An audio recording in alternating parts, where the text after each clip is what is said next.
திண்டுக்கல் மாவட்டம் சிறுநாயக்கன்பட்டி அருகே அடிப்படை வசதிகளை செய்து தரக்கோரி பொதுமக்கள் சாலை மறியலில் ஈடுபட்டுள்ளனர்.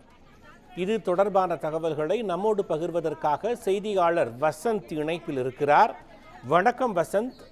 திண்டுக்கல் மாவட்டம் அருகே நடைபெற்று வரும் சாலை மறியல் போராட்டம் குறித்து விளக்கமா சொல்லுங்க.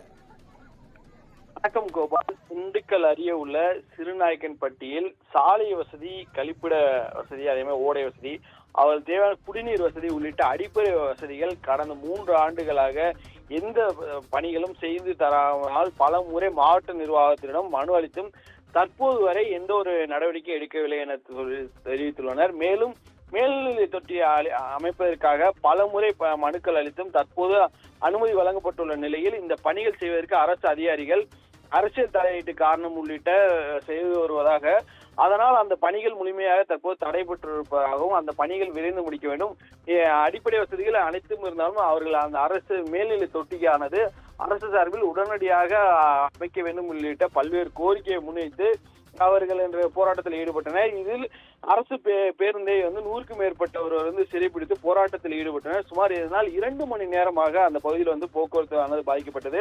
மேலும் அந்த சம்பவத்துக்கு அம்பாத்துறை காவல்துறை போலீசார் அவர்களும் தொடர்ச்சி பேச்சுவார்த்தை நடத்தினர். அப்போது பொதுமக்கள் சரமாரியாக காவல்துறையை கேள்வி எழுப்பினர். அதுக்கு உடன்பாடு ஏற்படாத நிலையில் சிறைப்பிடிக்கப்பட்ட பேருந்தை அந்த முன் சாலையில் அமர்ந்து தர்ணா போராட்டத்தில் ஈடுபட்டதால் பெரும் பரபரப்பானது தற்போது நிலவி வருகிறது. மேலும் கிராம நிர்வாக அலுவலர் மற்றும் வருவாய்த்துறை அலுவலர் அவர்களுடன் தொடர்ந்து பேச்சுவார்த்தை நடத்தி வருகிறார். மேலும் இந்த மேல்நிலை தொட்டி அமைப்பதற்காக முழுமையாக துவங்க வேண்டும் என்ற அவர்கள் கோரிக்கையை அவர்களிடம் வைத்துள்ளனர். தற்போது அந்த பேச்சுவார்த்தை நடத்தி வருகின்றனர். இவர்கள் பல நாள் கோரிக்கையானது மாவட்ட நிர்வாகம் சார்பில் உடனடியாக அந்த கிராமத்துக்கு அடிப்படை வசதிகள் செய்து தர வேண்டும், அந்த வந்த பணிகளை உடனடியாக செய்து அந்த மேல்நிலை தொட்டி அமைக்க வேண்டும் என்பதே இவர்களின் கோரிக்கையா உள்ளது. கோபால். நன்றி வசந்த். சாலை மறியல் போராட்டம் குறித்த தங்களின் தகவல்களுக்கு நன்றி.